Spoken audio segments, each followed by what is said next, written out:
அரசியல்ல பெருந்தலைவர் காமராஜர், பேரறிஞர் அண்ணா, கலைஞர் கருணாநிதி, மக்கள் திலகம் எம்ஜிஆர், புரட்சி தலைவி ஜெயலலிதா போன்றவர்கள் முதலமைச்சராக பதவி வகிச்சிருக்கிறாங்க. தமிழகத்துல 1949ஆம் ஆண்டு பேரறிஞர் அண்ணா திராவிட முன்னேற்ற கழகம் என்ற ஒரு கட்சியை உருவாக்கினார். சென்னை ராயபுரம் ராபின்சன் பூங்காவில் இந்த கட்சி தொடங்கப்பட்டது. திராவிட கட்சியை பொறுத்த வரைக்கும் 1967ஆம் ஆண்டு முதலா திமுக தேர்தலில் குதித்து மிகப்பெரிய வெற்றியை பெற்றது.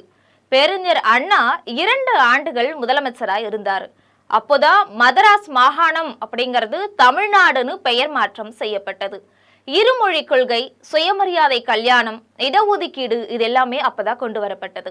1969 வருடம் அண்ணாவோட மறைவுக்கு பிறகு கலைஞர் கருணாநிதி முதலமைச்சர் ஆனார். 1972ஆம் ஆண்டு மக்கள் திலகம் எம்ஜிஆர் திமுகவிலிருந்து விலகி அண்ணா திராவிட முன்னேற்ற கழகம்னு ஒரு தனி கட்சியை தொடங்கினார்.